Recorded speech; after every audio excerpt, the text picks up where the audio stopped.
Lelaki itu bernama Musa. Walaupun telah 10 tahun menikah, pasangan itu belum juga dikaruniai keturunan. Suatu ketika, kemarau panjang melanda kampung mereka. Bahaya kelaparan pun mulai mengancam penduduk setempat, sehingga mereka harus mencari bahan makanan ke daerah hutan pedalaman yang masih subur. Demikian pula dengan Musa dan istrinya. Untuk mencari bahan makanan, Musa, istrinya, dan seorang adik iparnya pergi ke daerah unding pedalaman. Tujuan mereka adalah Sungai Rugan. Setelah 3 hari perjalanan, sampailah mereka ke pedalaman tersebut. Untuk menghidupi istri dan adik iparnya, Musa harus keluar masuk hutan setiap harinya.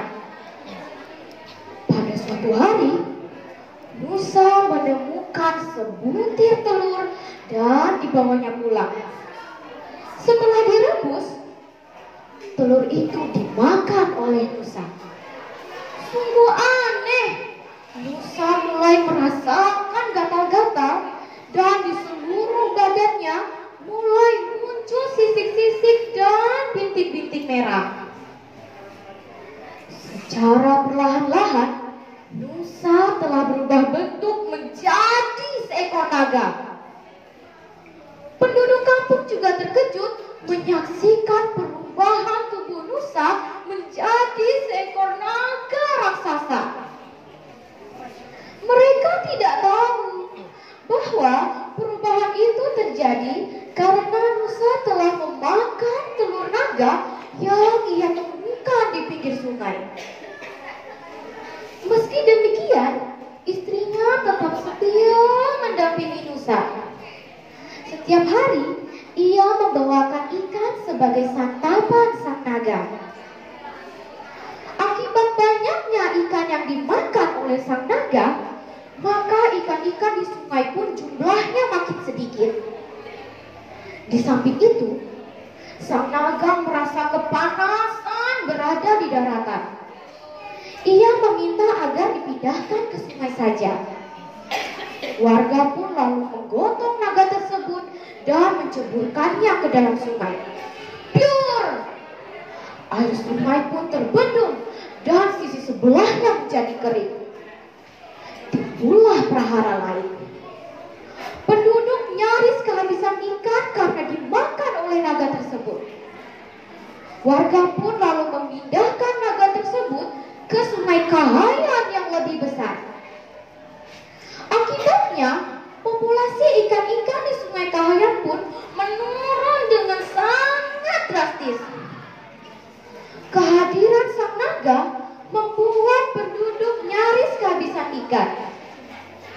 Ikan-ikan di sungai Kahayan pun menjadi sangat terancam. Mereka lalu berebut dan mencari jalan supaya naga tersebut mau pergi dari sungai Kahayan.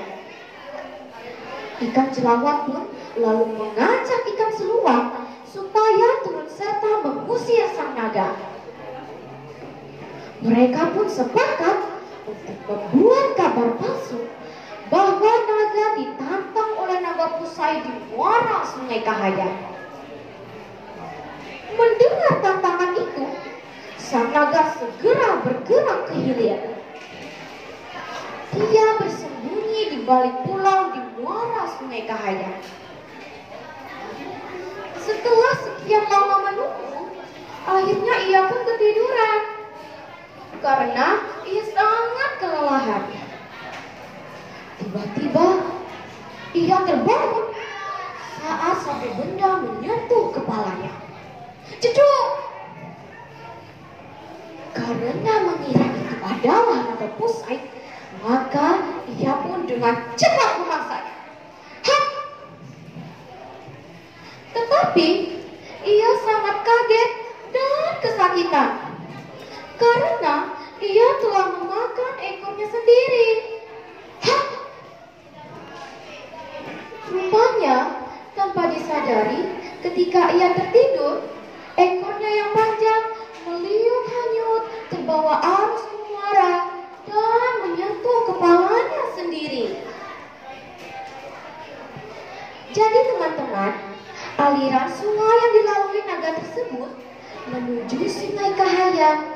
dan kini dikenal sebagai terusan Musa. Pesan moral yang bisa ambil dalam cerita ini adalah pikir dulu pendapatan, sesaat kemudian tiada berguna. Di atas langit masih ada langit. Jangan takabur akan kekuatan fisik atau duniawi. Sekian dari saya. Wassalamualaikum warahmatullahi wabarakatuh. Waalaikumsalam warahmatullahi wabarakatuh.